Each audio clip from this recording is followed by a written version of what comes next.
Sejam bem-vindos ao canal do Eremita, seu canal de análises sociológicas e filosóficas independentes. Hoje eu gostaria de abordar um ponto fundamental que deve influenciar no pensamento de qualquer pensador sério do que se trata de conteúdos relacionados às sociedades humanas. As massas, por definição, constituem-se da maior parte dos indivíduos. Então, por natureza, seu entendimento explica em muito como se aproxima as questões humanas. Existe um certo ensinamento, ou talvez parte do senso comum, que usualmente indica que as massas em geral estão certas, assim como é refletido na famosa frase: "A voz do povo é a voz de Deus", ou ainda na incessante defesa da democracia que nos é comum nos círculos intelectuais modernos. Com muitos apontando para o fato de que um sistema que inclua a voz da maior parte das pessoas é inerentemente superior. Afinal, o que são as massas senão a soma de indivíduos, certo? Se você é alguém que defende a capacidade do indivíduo, você deveria ser inclinado a concordar com a chamada sabedoria das massas. Esse pensamento nos revela uma série de fatores que nos revelam uma certa consistência na escola de pensamento que vou chamar aqui de sabedoria das massas. Bom, a primeira é de que o ser humano tem uma natureza igualitária, ou seja, de que todos nascemos iguais e é a nossa formação como indivíduo que nos constitui como tal. Ou seja, é basicamente uma interpretação da teoria da tabula rasa. A segunda premissa aqui é de que se pode de forma natural assumir que a chamada sabedoria das massas é meramente a manifestação coletiva dos desejos individuais de cada pessoa, de que, de certa forma, uma consciência coletiva se monta por parte das massas em direção a um determinado pensamento de massa. E por fim, acredito que o último pilar necessário para entender aquilo que entendemos como a sabedoria das massas é a ideia de que, de alguma forma, existe uma tendência na assertividade dos pensamentos das massas, de estarem corretos em relação a uma ideia se comparada com a ideia de um único indivíduo. Bom, agora que expomos de forma bem resumida o que entendemos sobre a teoria de sabedoria das massas, cabe entender se essa teoria tem alguma fundamentação na realidade material, ou se é apenas um idealismo ingênuo. Começaremos por um ponto muito simples. Assumir que os humanos são iguais a partir do momento em que se nasce é um erro. A natureza das relações humanas e o próprio instinto de sobrevivência revelam que o ser humano é por natureza mal, entre aspas. Entre aspas, porque essa ideia de mal é totalmente relativizada pela moral. Importante aqui dizer que eu não estou tentando afirmar que a moral é relativa, certo? Mas meramente que nosso julgamento sobre determinados aspectos da realidade são imbuídos de determinados valores, que se organizam e se sistematizam, configurando-se em moral. Mas a realidade é o que o ser humano, e até não exclusivamente ele, pois é algo que também se aplica a qualquer ser vivo, existe em função de reproduzir sua própria existência, para propagar o seu material genético. Sendo assim, todas as formas do ambiente tornam-se meros instrumentos para o atingimento desse objetivo. A própria organização em sociedade, que alguns acreditam vir de algum sentimento inerente ao ser humano de querer se associar ao próximo, não passa de uma mera percepção de vantagem comparativa entre o ganho entre ajudar e o ganho entre agir sozinho. Dado essa natureza humana, temos a razão para acreditar que o ser humano não é livre de valores determinados, mas sim de que há de fazer o melhor que está ao seu alcance para garantir sua reprodução material e a propagação do seu material genético. O que está ligado com as massas? Bom, não podemos acreditar que exista algo como uma visão coletiva baseada Não podemos acreditar que exista algo como uma visão coletiva baseada na igualdade de pensamento entre os homens, uma vez que a sua capacidade de reprodução da própria existência é inerentemente diferente entre cada indivíduo. Essas diferenças nas capacidades humanas entre os diferentes indivíduos é inclusive o que separa a massa da elite, o que é central para esse argumento. É inclusive algo estatístico e natural de que as pessoas de fato inteligentes e com alto poder de raciocínio são a exceção, e não as regras nas sociedades humanas. A elite natural, por assim dizer, é um grupo extremamente concentrado e real. O resto, como sabemos, é a massa. Chegamos então no que eu considero o ponto central dessa questão, que é a simples constatação de que as massas são burras, desprovidas de raciocínio abstrato elevado, incapazes de, por si só, criar estruturas de pensamento complexas. Veja, isso não significa que as massas são, por natureza, irracionais.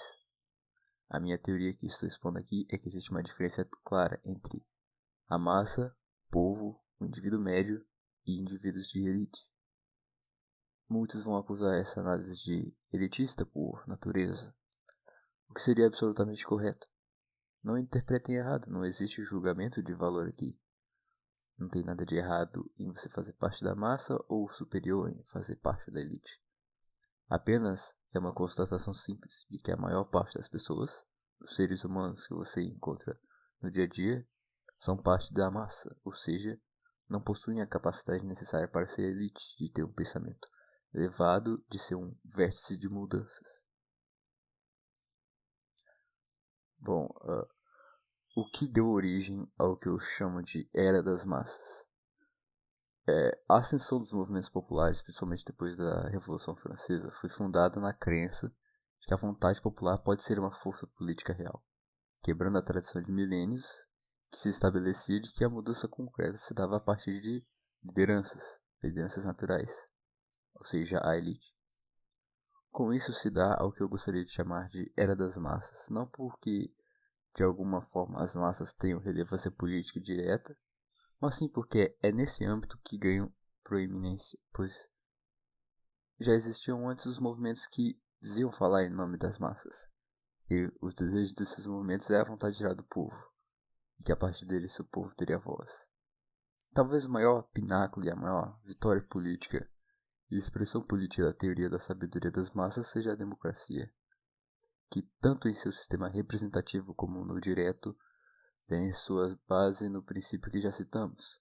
A democracia talvez é a maior aberração na história das sociedades humanas, quando falamos em respeito à sua organização hierárquica. É de se estranhar que a humanidade, após passar milênios com sistemas de organizações focados na aristocracia, nas lideranças naturais e no heroísmo, resolveria mudar toda sua estrutura para um apelo às massas. De fato, muitos teóricos apontam isso como um dos exemplos mais importantes em defesa do progressismo. A ideia de que a humanidade tende a caminhar para arranjos mais satisfatórios, ou seja, o progresso. Mas se analisarmos a coisa de fato, vemos que é impossível assumir essa tese como verdadeira, justamente porque a democracia é o mais direto retorno à barbárie que a humanidade já viu. Dado que a natureza das massas é ser burra e ignorante para a maioria dos assuntos nas esferas superiores de pensamento, é inimaginável que qualquer ideia de decisão vinda das massas possa ter algum fundamento prático no tocante a questões de tomada de decisões para a liderança nas sociedades humanas. As massas sempre agirão por interesse próprio, interesse individual, egoísta, o que é natural pela essência do ser humano. Mas sobre as massas esse efeito é muito amplificado. O perigo que as massas apresentam deve-se ao fato de elas serem impessoais. Uma decisão bárbara tomada por um indivíduo é facilmente identificada e reprimida pela sociedade.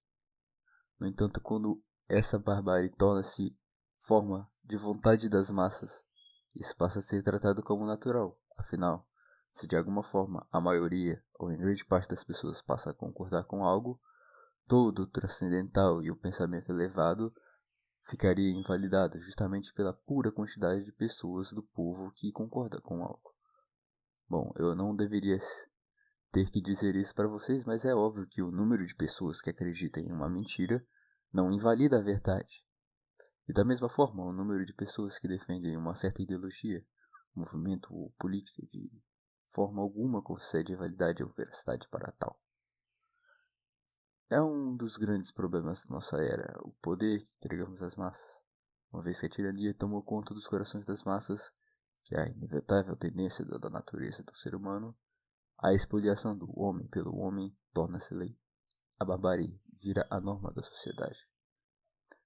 A tirania das massas é infinitamente pior que a tirania de um único líder. As massas se escondem em sua impessoalidade, e através do seu infinito ódio e egoísmo transformam o meio político em um meio de aproveitamento do próximo. A democracia aparece então como a forma final da expoliação do homem pelo homem, um formato em que você pode diretamente escolher invalidar a existência pessoal de um indivíduo puramente pela vontade coletiva das massas. Bom, como referenciei algumas vezes aqui, a governança das massas não é a norma nas sociedades humanas, e sim a exceção. E também que a democracia e a sabedoria das massas em geral não deve ser vista como uma ideia de progresso, mas sim como de regresso. Não cabe nesse vídeo, no entanto, tratar de todos os aspectos que gostaria, no tocante a uma regência correta das sociedades humanas e de sua estrutura. Deixarei isso para um outro vídeo. O importante para esse vídeo, no entanto, é simplesmente fazer a importante distinção de que a tirania das massas não deve ser a lei das relações humanas.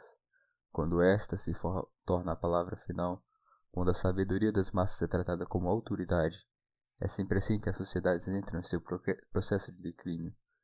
A história cíclica, que também é um tema para outros vídeos, pode ser entendida como um ciclo entre concentração e descentralização de poder.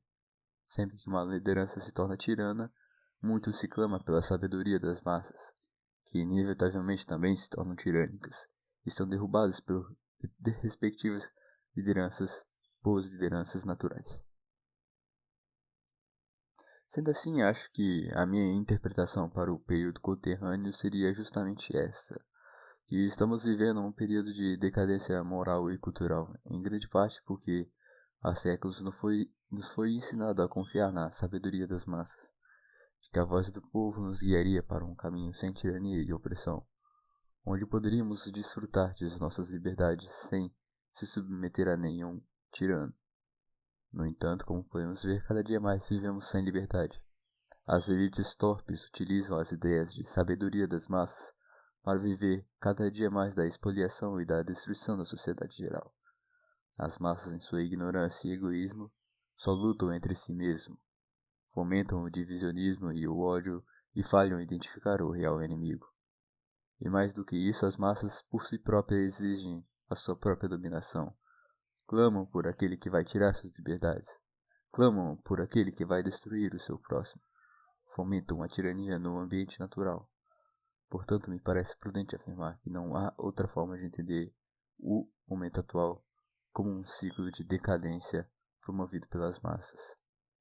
Isso, no entanto, significa que, eventualmente, teremos um momento de renascimento, algo que, é claro, nunca partirá das massas, mas sim de uma eventual elite que se desassocie das torpes elites globais satânicas que temos hoje, e coloque em seu credo aquilo que é de melhor para seus subordinados. É claro que isso também é tema para outro vídeo, mas gostaria de finalizar esse vídeo simplesmente deixando claro que, embora a tirania das massas perdure e se identifique, é de natureza cíclica e eventualmente vai ser suplantada. E é claro, não por mera tendência, mas por ação deliberada daquele que enxergam através do véu.